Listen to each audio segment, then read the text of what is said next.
Haleluya, shalom keluarga Telios, keluarga yang istimewa dalam Tuhan. Saya percaya bahwa saudara semua hari tetap dalam keadaan baik, dipelihara Tuhan, diberkati Tuhan.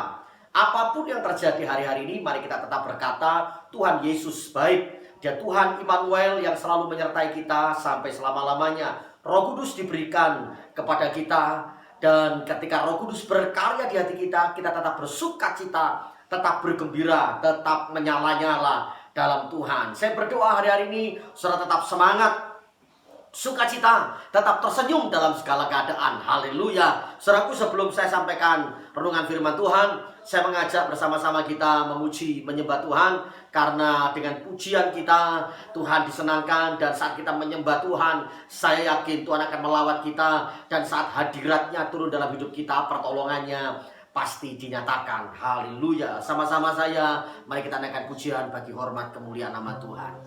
Terima kasih Tuhan Yesus. Terima kasih buat segala hal yang Tuhan izinkan terjadi dalam hidup kami. Apapun yang kami alami, apapun yang terjadi dalam hidup kami mau tetap berkata, Engkau Tuhan Yesus yang sangat baik, yang sungguh baik. Hari ini kami tinggikan nama-Mu, kami sembah Engkau, kami muliakan Engkau ya Tuhan. Terima kasih Bapa. Haleluya, haleluya. Terima kasih Tuhan Yesus. Apapun yang terjadi di dalam hidupku, selalu ku berkata, Tuhan Yesus baik. Dalam segala hal yang terjadi, tetap ku berkata, Tuhan Yesus baik. Ku sembah Kau, ku sembah Kau. Tak dapat ku membalas kasih-Mu. Ku sembah Kau, ku sembah Kau Bapa. Ku rindu selalu menyenangkan-Mu. Ku sembah Kau, ku sembah Kau, ku sembah Kau. Tak dapat ku membalas kasih-Mu. Ku sembah Kau, ku sembah Kau Bapa. Ku rindu selalu menyenangkan-Mu. Angkat hatimu sama-sama katakan, Yesus, Yesus, Kau berarti bagiku. Oh Yesus, Yesus, Kau segalanya bagiku. Lebih lagi katakan, oh Yesus, Yesus, Kau berarti bagiku. Oh Yesus, Yesus, Kau segalanya bagiku. Kau segalanya bagiku. Kau segalanya bagiku.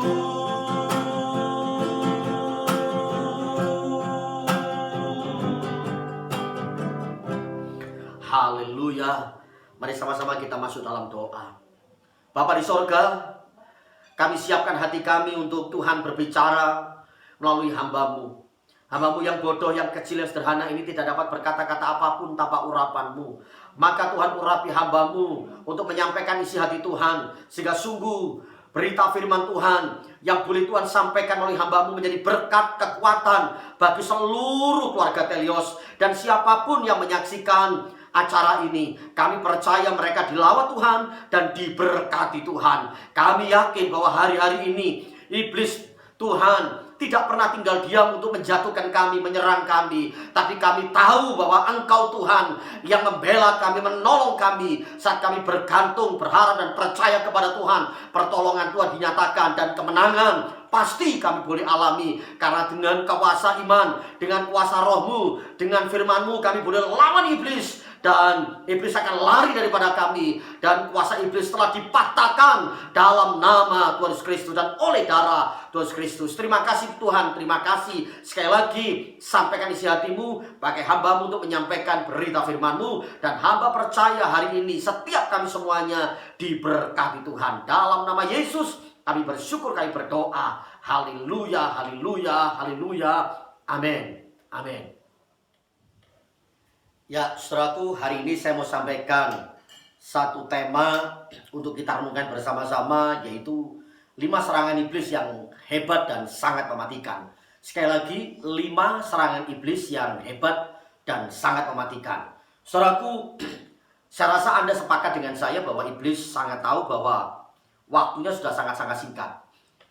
Di sorga, Tuhan sudah menyiapkan dirinya, Yesus kedatangannya kali yang kedua. Sorga sepakat bahwa Kristus Yesus akan datang menjemput mempelainya. Bala tentara sorga dan disiapkan segala sesuatunya untuk menyambut mempelai anak-anak Tuhan.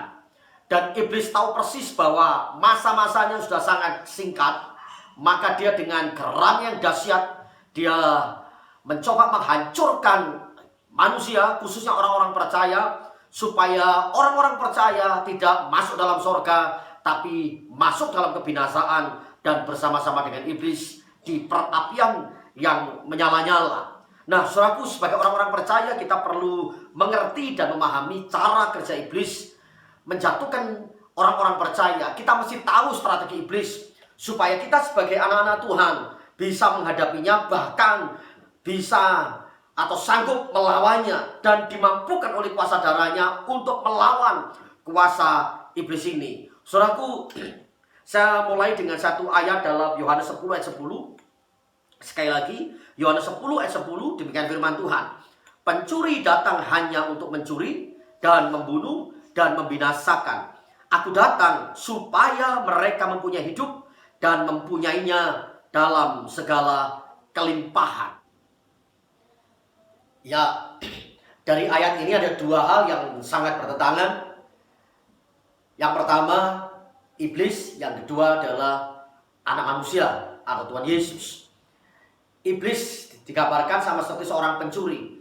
Pencuri datang hanya untuk membunuh, mencuri, dan membinasakan.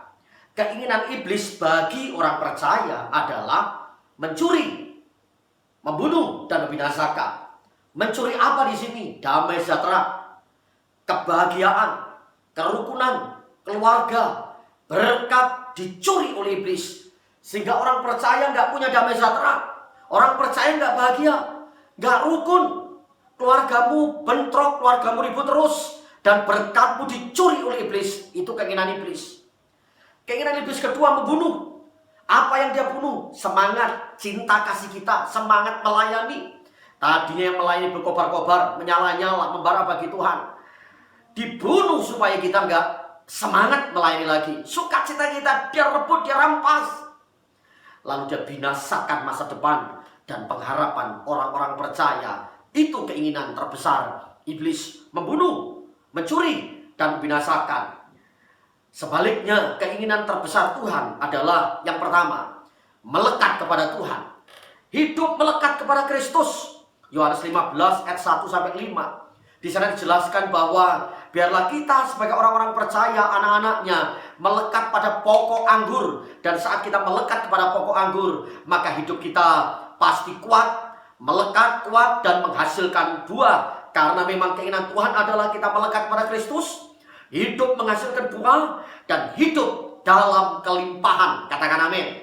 Itulah keinginan Tuhan. Kita melekat setiap hari kepadanya. Hidup kita menghasilkan buah, artinya menjadi berkat, dan hidup dalam kelimpahan. Haleluya. Sekali lagi saya mau tegaskan kepada kita sekalian bahwa Iblis sangat tahu bahwa waktunya sudah sangat-sangat singkat, maka dia dengan geramnya yang dahsyat akan terus melakukan aksinya untuk menjatuhkan orang-orang percaya. Wahyu 12 ayat 12, demikian firman Tuhan.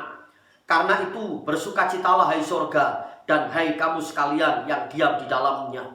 Celakalah kamu hai bumi dan laut, karena iblis telah turun kepadamu dalam geramnya yang dahsyat, karena ia tahu bahwa waktunya sudah singkat. Sekali lagi, iblis tahu bahwa waktunya sudah singkat. Maka dengan geramnya yang dahsyat, dia menyerang orang-orang percaya. Mari kita menyadari bahwa hari-hari ini Anda dan saya sebagai orang-orang yang mengasihi Tuhan, orang-orang yang setia kepada Tuhan, yang melayani Tuhan adalah targetnya iblis. Saudara dan saya, orang-orang yang mengasihi Tuhan adalah targetnya iblis untuk hidup kita diserang, untuk damai sejahtera kita dicuri, semangat kita direbut, dirampas, berkat kita direbut, dirampas, dan kebahagiaan kerukunan keluarga dicuri, dibinasakan, supaya kita nggak punya masa depan, supaya hidup kita hancur. Maka mari kita memahami ada 5 serangan iblis yang sangat hebat dan sangat mematikan di hari-hari ini. Maka biarlah ketika kita mempelajari ini, kita tahu strateginya, maka kita mesti melawannya. Dan jangan sampai kita kasih celah buat iblis menyerang hidup kita. 5 serangan iblis bagi orang percaya, 5 serangan yang hebat dan mematikan itu adalah: yang pertama, iblis menyerang ketakutan kita. Sekali lagi, iblis menyerang ketakutan kita. Saudara kasih Tuhan, salah satu cara yang digunakan mafia dan para komplotan penjahat untuk memeras dan menekan mangsanya adalah dengan menanamkan rasa takut.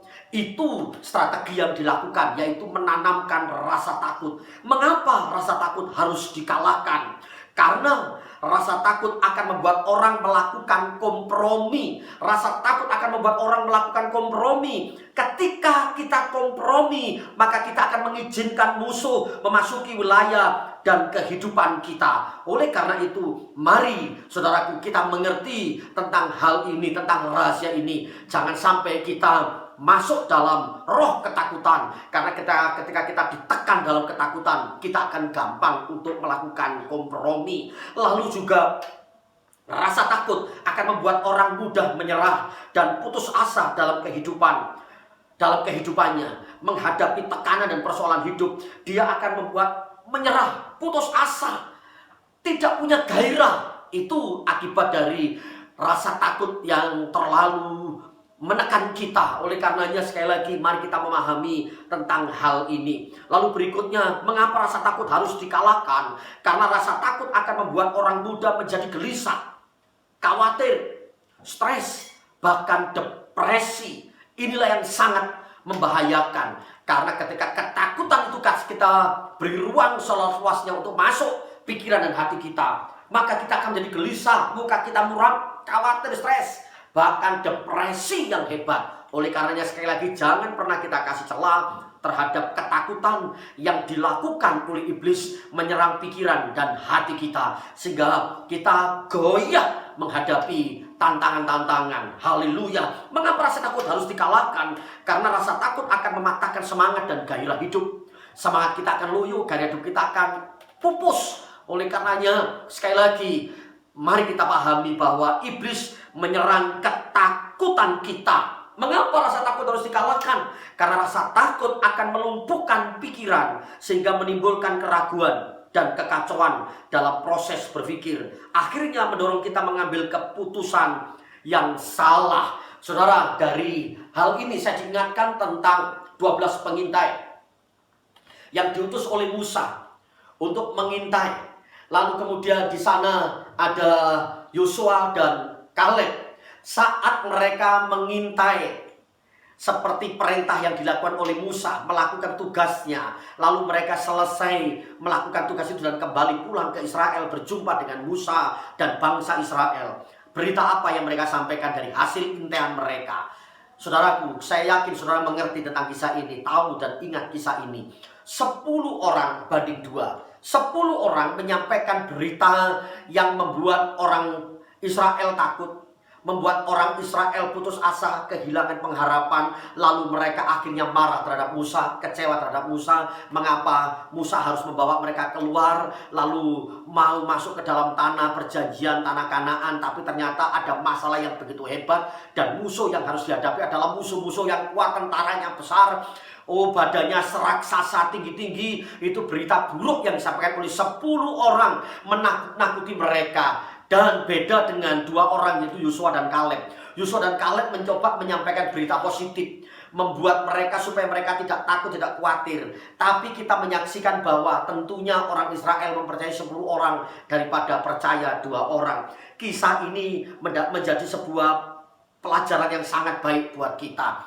Nah, ketika orang-orang percaya dirasuki dengan rasa khawatir, berita-berita negatif, berita-berita yang tidak menguatkan, berita-berita yang menakutkan, lalu seringkali kita mulai khawatir, kita mulai cemas, kita mulai susah, kita gelisah, wajah kita murung, kita bingung apa harus kita lakukan. Saudaraku, ingat, iblis sedang bekerja ketika saudara membuka ruang atas pikiran kita, dimasuki roh ketakutan, hati kita dimasuki roh ketakutan. Maka biarlah terhadap serangan iblis bagian ini, saudara saya mengerti, menangkap bahwa iblis mencoba merusak, menghancurkan pikiran kita dengan rasa takut, ditekan, rasa takut kita digoncang, hingga kita khawatir, ketakutan, cemas. Saudaraku, hari ini saya mengingatkan kita sekalian melalui firman Tuhan. Ketika ketakutan menyerang kita, mari kita datang melekat kepada Tuhan. Ketika ketakutan menyerang kita, mari kita masuk dalam ruang rahasianya Tuhan.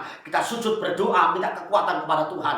Lalu Anda bangun rohmu, baca Alkitab, Anda memuji menyembah Tuhan, Anda berdoa, bersyukur kepada Tuhan. Saya yakin kekuatan Tuhan akan dinyatakan kepada kita, dan kekhawatiran itu akan mulai bergeser. Saudaraku, naikkanlah imanmu, bangkitkanlah imanmu, maka ketakutan itu akan menyingkir pelan-pelan, bahkan mulai lenyap.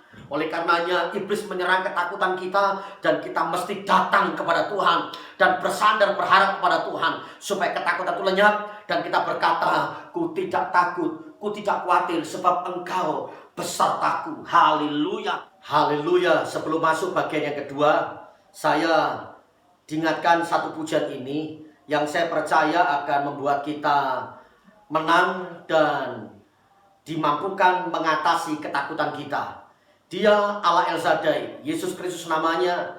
Ketika kita mempercayai Dia, mempercayai hadiratnya, maka ketakutan itu boleh lenyap dan kita boleh mengalami kemenangan. Kita naikkan pujian ini sama-sama. Haleluya.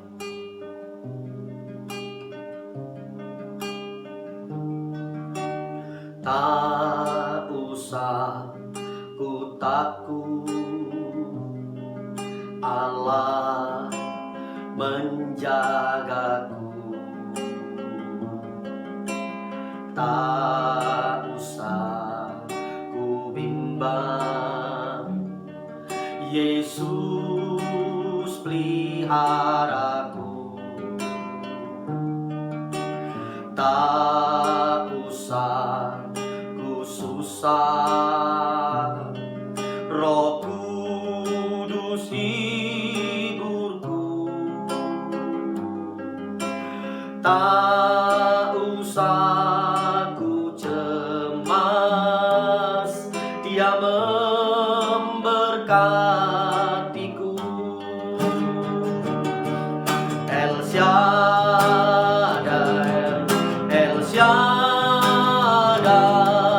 Allah Maha Kuasa. Dia besar, Dia besar, El Shaddai mulia.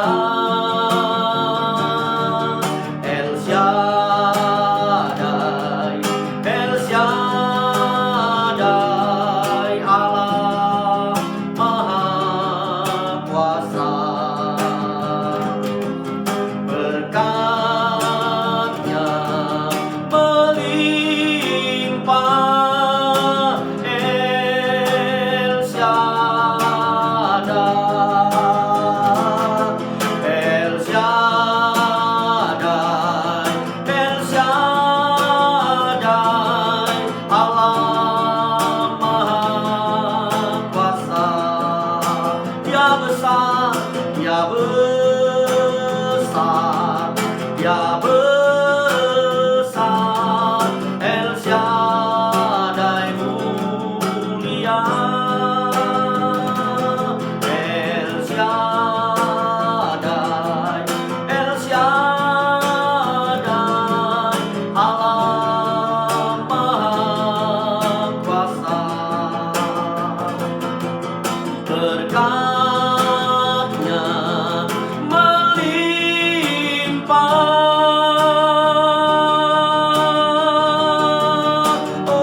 menyerang ketakutan kita, mari naikkan pujian ini dan kita diingatkan bahwa Tuhan kita berkuasa atas ketakutan kita. Percaya kepada Yesus dan bertindaklah dengan iman, lawanlah iblis, maka ketakutan itu akan lenyap. Saat iman kita lebih kuat daripada ketakutan, maka ketakutan akan menyingkir dalam hidup kita. Saya berdoa jangan kasih kesempatan untuk iblis menyerang ketakutan kita. Hari-hari ini banyak orang-orang percaya yang dihantui dengan rasa takut.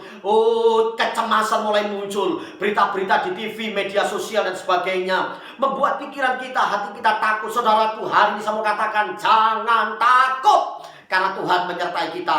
Kata jangan takut di Alkitab ditulis sebanyak 365 kali. Itu artinya bahwa setiap hari Tuhan mengingatkan kita supaya kita tidak takut. Maka mari kita mengangkat tangan kita, tangan kanan kita, sama-sama kita berkata, saya tidak takut karena Yesus menyertai saya. Saya tidak takut karena Tuhan Yesus memberikan kekuatan dan kemenangan dalam hidup saya. Katakan amin. Sekali lagi katakan amin. Haleluya, haleluya. Ya, saudaraku, saya masuk bagian yang kedua. Serangan iblis yang sangat hebat dan mematikan. Yang pertama adalah dia menyerang kekhawatiran kita. Lalu yang kedua adalah dia menyerang doa-doa kita. Iblis menyerang doa kita karena iblis tahu bahwa ada kuasa di dalam doa orang-orang percaya. Mengapa doa kita diserang? Karena iblis tahu bahwa doa adalah benteng pertahanan yang kokoh. Sekali lagi, iblis tahu bahwa doa adalah benteng pertahanan yang kokoh. Maka mari kita lihat, orang-orang percaya atau anak-anak Tuhan yang kurang berdoa pasti gampang jatuh dalam dosa. Anak-anak Tuhan yang tidak berdoa pasti akan kalah menghadapi tantangan-tantangan zaman. Ketika iblis menyerang, pasti dia tidak punya pertahanan yang kokoh. Iblis tahu bahwa doa itu adalah benteng pertahanan yang kokoh. Iblis tahu bahwa doa adalah senjata dalam peperangan roh yang sangat hebat. Iblis sangat takut kalau anak-anak Tuhan suka berdoa. Iblis tahu anak-anak Tuhan yang suka berdoa dan tidak suka berdoa. Maka hari ini pastikan Anda adalah anak-anak Tuhan yang suka berdoa. Saya berdoa keluarga Telios khususnya, ayo bangkitkan roh doamu. Tiap hari engkau berdoa, engkau punya jam-jam khusus di dalam doa. Gereja kita punya wadah RDBI, Rumah Doa Bagi Indonesia. Bila saudara masuk dan ambil bagian di situ, karena doa itu sangat penting bagi orang percaya. Iblis juga tahu bahwa doa itu menembus pintu kemustahilan. Dengan doa, sesuatu yang mustahil dapat terjadi. Maka saudaraku, mari hari-hari ini isi hari-harimu dengan banyak berdoa. Mari sama-sama saya angkat dua tanganmu, ikuti saya. Doa yang kuat. Sekali lagi angkat dua tanganmu, katakan sama-sama saya. Doa yang kuat. Ketika kita kuat berlutut, kuat berdoa, lutut terus bertelut di hadapan Tuhan, tangan terlipat, menyerukan pujian, doa-doa yang terbaik ke sorga, doa-doa yang dinyatakan dengan iman yang dahsyat kepada Tuhan, doa-doa yang lahir oleh iman, yang digerakkan oleh Roh Kudus, doa-doa yang dinyatakan kepada Tuhan dengan pernyataan-pernyataan profetik akan menghancurkan kuasa iblis. Oleh karena sekali lagi saudaraku, jangan pernah Anda berhenti berdoa. Jangan pernah berhenti berdoa. Terlebih hari-hari ini mungkin engkau punya pergumulan, engkau punya persoalan. Masuk dalam ruangan doa. Anda menyembah Tuhan, Anda memuji Tuhan. Dengan doa kita akan melihat pertolongan Tuhan. Dan iblis akan lari terbirit-birit ketika kita datang berdoa kepada Tuhan. Itu bagian yang kedua. Lalu yang ketiga, serangan iblis yang sangat hebat dan mematikan ini adalah iblis menyerang iman kita. Mari sadari bahwa iblis itu menyerang iman kita supaya iman kita kalah, supaya iman kita rontok, iman kita mulai luntur. Mengapa iman kita diserang? Itu pertanyaannya. Mengapa iman kita diserang? Karena iman adalah dasar dari keselamatan. Sekali lagi, iman adalah dasar dari keselamatan. Kita percaya pada Yesus Kristus sebagai Tuhan dan Juru Selamat. Jangan pernah goyah, itulah yang menyelamatkan hidup kita. Pengakuan kita, penyataan iman kita, Yesus Kristus adalah Juru Selamat Tuhan kita, itu menyelamatkan hidup kita. Iman adalah senjata untuk peperangan roh. Ketika kita punya iman, itu benteng tameng yang begitu kokoh. Kita punya iman kita tangguh, maka iblis tidak bisa dan tidak sanggup menyerang kita, karena jumpai anak-anak Tuhan punya iman. Demikian iman itu menembus pintu kemustahilan. Mari kita hidup oleh iman, dan segala hal yang kita kerjakan oleh iman. Orang percaya yang melakukan segala sesuatu dengan iman itu menyenangkan Tuhan, berkenan di hadapan Tuhan. Pada bagian ini saya juga ingin mengajak saudara menaikkan satu pujian tentang doa dan tentang iman. Ingat bahwa hari-hari ini iblis gencar menyerang kekhawatiran kita, menyerang doa dan iman kita. Kita naikkan pujian ini. Haleluya, haleluya. Tak terbatas kuasa-Mu Tuhan, semua dapat Kau lakukan. Apa yang kelihatan mustahil bagiku, itu sangat mungkin bagimu. Di saat ku tak berdaya, kuasa-Mu yang sempurna. Ketika ku percaya, mujizat itu nyata. Bukan karena kekuatan, namun Roh-Mu ya Tuhan. Ketika ku berdoa, mujizat itu nyata.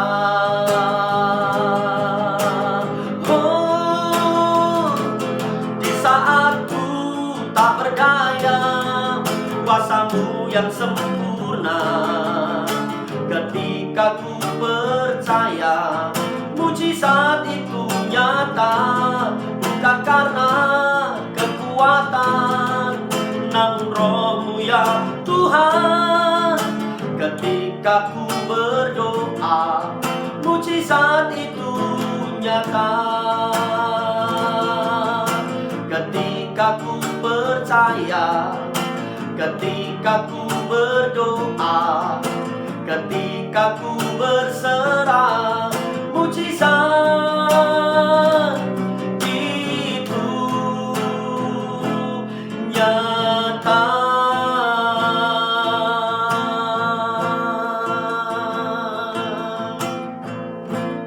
Haleluya. Mari setiap hari kita bangun doa yang kuat di hadapan Tuhan. Setiap hari bangun iman kita kuat dengan banyak mendengar firman Tuhan. Karena iman timbul dari pendengaran. Pendengaran akan firman Kristus. Saat orang percaya, punya doa yang kuat, punya iman yang tangguh, maka saya percaya dia sanggup mengatasi serangan-serangan iblis yang hebat dan mematikan itu. Haleluya, haleluya. Haleluya. Saya masuk bagian yang keempat.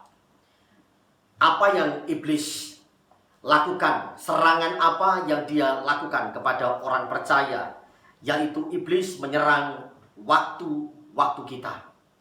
Iblis tahu sekali lagi bahwa waktunya singkat, maka dia menggunakan waktunya dengan baik untuk menghancurkan waktu-waktu orang-orang percaya yang mereka miliki. Oleh karenanya mari kita gunakan waktu yang Tuhan berikan bagi kita sebagai kesempatan yang baik, sebagai peluang untuk kita melayani Tuhan, menabur, berinvestasi bagi kerajaan Allah. Saudaraku, mengapa waktu kita diserang? Karena waktu adalah kesempatan untuk melayani. Ketika kita diberikan hari ini waktu, ini adalah sebuah kesempatan untuk kita melayani, memberi yang terbaik bagi Tuhan. Jangan pernah sia-siakan waktu kita. Iblis menyerang kita supaya kita banyak menyanyiakan waktu. Mari kita perhatikan anak-anak percaya hari-hari ini. Mereka sia-siakan waktu yang mereka miliki. Tidak untuk melakukan sesuatu yang bermanfaat, tidak untuk melayani Tuhan, tapi dibuang begitu saja, menyanyiakan waktunya. Waktu kita diserang karena waktu adalah peluang untuk kita investasi bagi kerajaan Tuhan. Maka hari-hari adalah hari yang terbaik untuk kita berkarya, berinvestasi untuk kerajaan Allah. Dan saudaraku, kenapa waktu diserang? Karena waktu tidak bisa diulang. Waktu tidak bisa diulang. Oleh karenanya mari kita sadari sekali lagi, kalau Tuhan kasih kita kesempatan umur panjang sampai saat ini, kita gunakan waktu semaksimal mungkin untuk memuliakan nama Tuhan, untuk menyenangkan hati Tuhan. Jangan pernah waktu kita sia-siakan. Jangan pernah kesempatan yang sangat indah hari-hari ini kita buang-buang begitu saja. Tapi kita gunakan waktu untuk berdoa, waktu untuk menyembah Tuhan, waktu untuk melayani, waktu untuk memberitakan kabar baik, waktu untuk menolong orang lain, waktu untuk memuliakan nama Tuhan. Mari gunakan waktu yang ada, karena iblis hari-hari ini menyerang supaya waktu kita buang dan kita sia-siakan begitu saja, sehingga nanti kita akan kecewa dengan waktu yang Tuhan beri bagi kita. Hari ini adalah kesempatan yang baik untuk Anda dan saya menyenangkan hati Tuhan. Haleluya. Bagian yang terakhir, yang kelima, serangan iblis yang hebat dan mematikan adalah iblis menyerang kasih mula-mula kita. Sekali lagi, iblis menyerang kasih mula-mula kita. Dulu saat kita mengenal, percaya Yesus Kristus adalah Tuhan dan Juru Selamat, kita begitu semangat melayani Tuhan. Kasih kita bergelora, cinta kita bergelora. Tapi sekian lama kita melayani, sekian lama kita mengasihi Tuhan, lalu dalam perjalanannya kita masuk dalam zona nyaman, kita masuk dalam persoalan kesulitan, lalu hati kita mulai jauh daripada Tuhan. Kasih yang mula-mula itu mulai luntur. Hari ini saya berdoa, kasih mula-mula tetap menyala-nyala dalam hatimu. Mengapa kasih kita diserang? Karena kasih adalah tanda bahwa kita adalah murid Kristus. Ketika engkau mengasihi, itu tandanya bahwa engkau memang anak-anak Tuhan, engkau murid-muridnya Tuhan. Karena tanda orang percaya adalah kasih. Kasih kita diserang supaya kita membenci, supaya kita dendam, supaya kita iri hati. Kasih kita sama orang lain luntur, kasih kita kepada Tuhan luntur. Saudaraku, jangan simpan kepahitan. Mari berikanlah hatimu kasih Kristus supaya engkau tetap bisa mengasihi, dan kau tidak kasih ruang iblis untuk menghancurkan kasih kita, tapi kasih kita tetap menyala-nyala kepada Tuhan. Kasih kita tetap luar biasa bagi orang lain, karena iblis mencoba menghancurkan kasih kita supaya kita gampang kecewa kepada siapapun, kecewa kepada pasangan kita, kecewa terhadap anak-anak kita, kecewa terhadap hamba Tuhan, kecewa terhadap sahabat dan teman. Mari saudaraku, jangan lakukan itu, tetapi biarlah kasih kita tetap berkobar-kobar kepada Tuhan. Mengapa kasih kita diserang? Karena kasih adalah dasar dari pelayanan kita. Kasih adalah dasar dari sebuah pelayanan. Pelayanan yang didasari dengan kasih, pasti pelayanan itu akan menyentuh. Pelayanan itu akan menjadi berkat. Pelayanan itu harus dimotivasi oleh kasih yang tulus kepada Tuhan dan kasih yang tulus kepada sesama, sehingga sungguh-sungguh apa yang kita kerjakan itu dapat berdampak, dapat menjadi berkat bagi orang lain. Sekali lagi, iblis serang supaya kasih kita hancur, supaya kita tidak punya kasih lagi. Dan saudaraku, kasih itu menutup celah dari serangan-serangan iblis. Dia menyerang kita untuk pahit, tapi kita tetap mengasihi. Dia menyerang kita untuk kecewa, tapi kita tetap bersyukur dan berkata terima kasih. Iblis tidak bisa buat apa-apa karena hati kita dipenuhi oleh kasih. Oleh karenanya, saudaraku, melalui renungan firman ini kita diingatkan 5 perkara bagaimana serangan iblis yang sangat hebat dan mematikan ini. Apa yang dia serang? Yang pertama adalah kekhawatiran kita. Maka bagian ini jangan kasih ruang kepada iblis untuk menghancurkan pikiran dan hati kita dengan roh ketakutan. Maka setiap hari jangan takut. Yang kedua, apa yang dia serang? Yang dia serang adalah doa kita, supaya kita malas berdoa, supaya kita mulai enggan berdoa, supaya kita tidak lagi berdoa, tidak berseru-seru kepada Tuhan, tapi kita mulai membelakangi Tuhan, mulai meninggalkan Tuhan. Jangan pernah berhenti berdoa, terus mengeranglah kepada Tuhan. Doamu diserang oleh iblis, maka engkau harus melawan dia dengan doa. Yang ketiga yang dia serang adalah iman kita. Maka saya berdoa imanmu tetap perkasa, bangkitkanlah imanmu, bacalah firman tiap hari, dengarkanlah suara Tuhan melalui firman-Nya, sehingga kau kuat, imanmu tetap bertahan menghadapi iblis. Yang keempat, apa yang diserang oleh iblis adalah waktu kita diserang, supaya kita habiskan waktu ini dengan perjalanan yang sia-sia, dengan aktivitas yang sia-sia. Gunakan waktu yang baik ini untuk Anda berinvestasi bagi kerajaan Allah. Gunakan waktu yang baik untuk Anda melayani, menyatakan kabar baik, untuk Anda menolong orang lain, untuk kita berbagi. Mari gunakan waktu yang ada sebagai kesempatan, sebagai peluang untuk menyenangkan hati Tuhan. Dan yang kelima, apa yang diserang adalah kasih mula-mula kita. Biarlah kasih kita tetap menyala-nyala, kasih kita tetap tulus, sekalipun kita disakiti tetap mengasihi, kita dikecewakan tetap mengasihi, kita diomongin yang negatif tetap mengasihi, kita disalah mengerti tetap mengasihi, sehingga kita tutup celah terhadap pekerjaan iblis, terhadap serangan iblis. Orang yang mengasihi Tuhan, orang yang mengasihi sesamanya adalah orang istimewa di hadapan Tuhan. Oleh karena saudaraku, biarlah firman Tuhan ini memberkati kita sekalian. Firman ini menguatkan kita sekalian bahwa hari-hari ini saat iblis menyerang, kita berani menghadapinya karena kita tahu strateginya, kita mengerti strateginya, dan kita tidak pernah kasih celah, kasih ruang untuk iblis menyerang kita. Kita tetap berdiri di hadapan Tuhan, kita tetap mengangkat tangan di hadiratnya dan berkata, aku kepunyaannya Tuhan, aku mengalami kemenangan, aku diberikan kekuatan, bahkan kemenangan oleh Tuhan, karena aku tahu strategi iblis, dan aku akan lawan iblis dengan iman, dan aku akan tunduk kepada Tuhan, merendahkan diri kepada Tuhan, aku lawan iblis, maka iblis akan lari daripada kita, dan kita mencapai kemenangan demi kemenangan. Haleluya. Sekali lagi, bila firman ini memberkati, menguatkan saudara sekalian. Haleluya. Shalom. Tuhan Yesus memberkati. Saudaraku, mari kita mengucap syukur untuk firman Tuhan yang kita sudah dengar bersama-sama. Saya berdoa firman ini masuk dalam roh kita, dalam hati kita, dan kita dimampukan bukan hanya menjadi pendengar yang baik, tapi menjadi pelaku-pelaku firman Tuhan. Saudara, dimanapun kau berada, saya mengajak angkat dua tanganmu, saya rindu berdoa bagi saudara. Di tengah-tengah masa sulit, di tengah-tengah serangan iblis yang begitu hebat, saudara tetap diberikan kekuatan oleh Tuhan untuk mengatasinya, bahkan saudara diberikan kemenangan oleh Tuhan. Mari angkat dua tanganmu, saya akan berdoa bagi saudara sekalian. Haleluya, haleluya.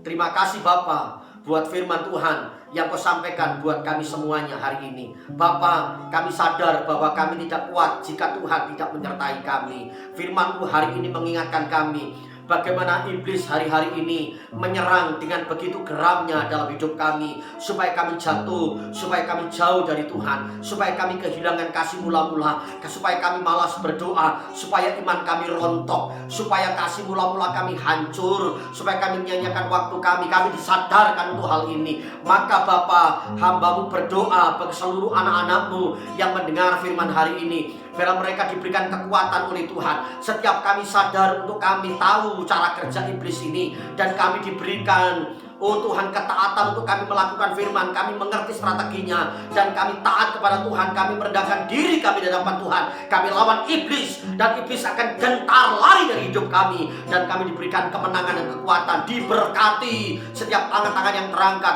Mereka menyatakan diri mereka perlu Yesus, perlu Engkau menolong. Oleh karena tolonglah anak-anak-Mu, berkati anak-anak-Mu Tuhan hari ini, supaya mereka tetap diberikan kekuatan, bahkan kemenangan oleh Tuhan. Terima kasih meteraikan firman dalam roh kami masing-masing, dan mampukan kami bukan hanya menjadi pendengar yang baik, tapi kami menjadi pelaku firman Tuhan. Dalam nama Yesus kami bersyukur, kami berdoa. Haleluya, haleluya. Amin, amin.